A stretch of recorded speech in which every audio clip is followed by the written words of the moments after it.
Okay, hello, my name's Ron.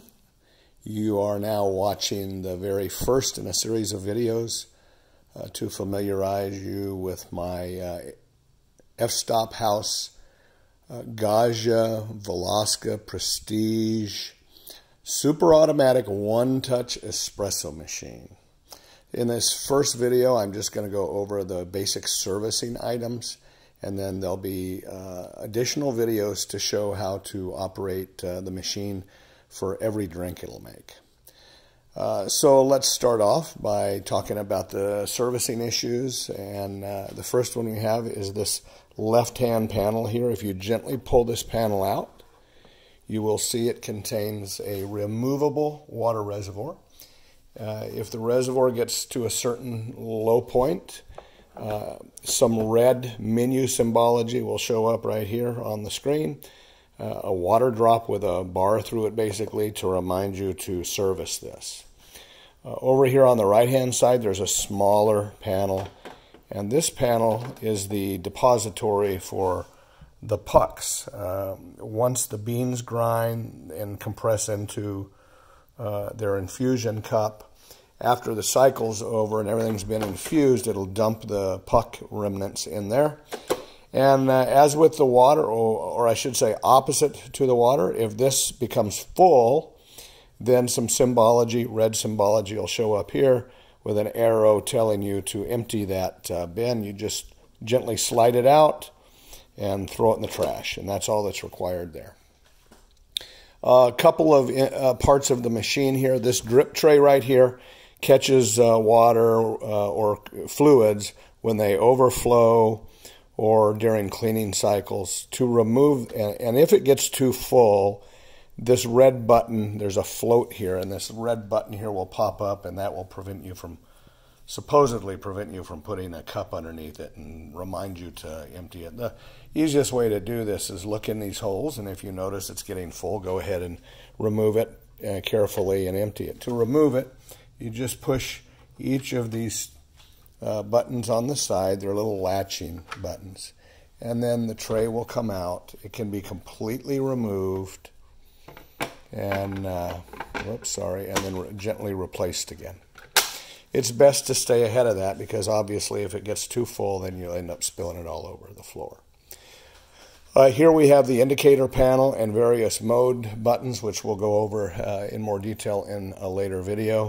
This is the power button, and it's lit up red right now, flashing red just to inform you that it's ready to go. It's got power, and it can be operated once the button's pushed.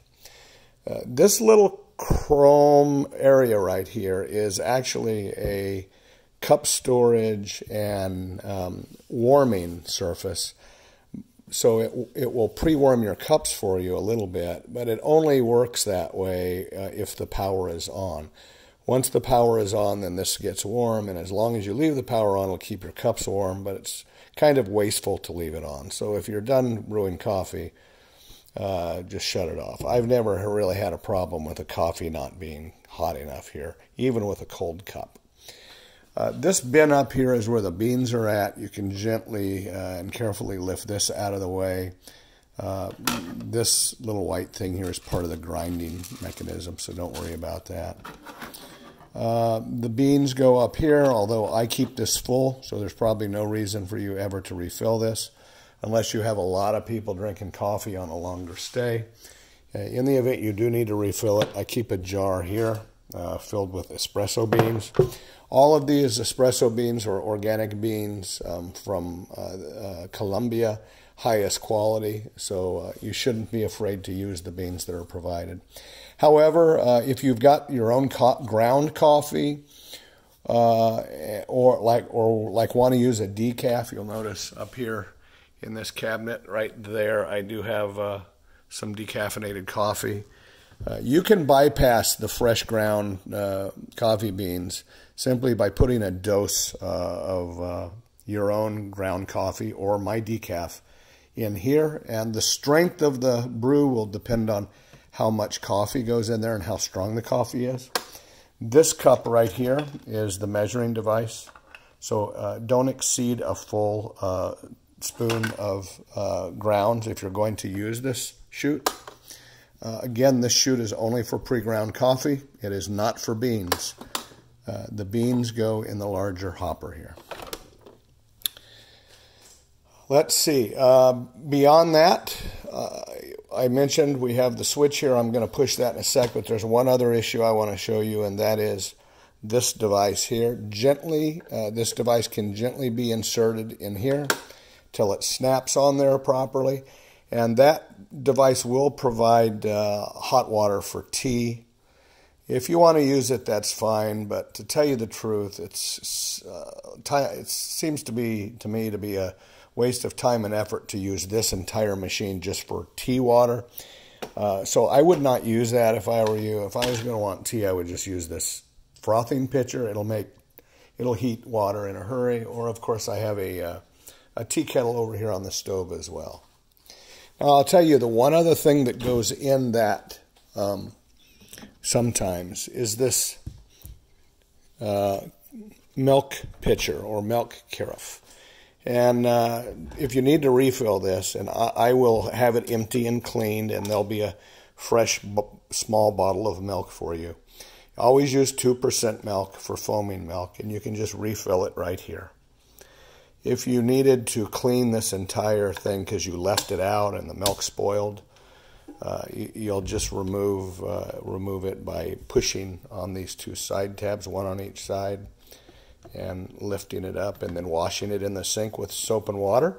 There's also a cleaning cycle for this on here that cleans it internally. So if you were to leave this out and the milk spoiled or was warm too long and you wanted to do a deep cleaning, that can be done. I'll show you in a later video, but it also needs to be washed in the sink. So the process will be to wash it in the sink and then to do a deep cleaning cycle using the machine. So I think that covers all the servicing areas fairly well. Always remember, if you make a milk drink, to put the milk pitcher back in the fridge here so it stays fresh and there's no health hazards. That should conclude everything for this first video, and the follow-on videos will basically cover power, basic operation, and then how to make each drink. Thank you.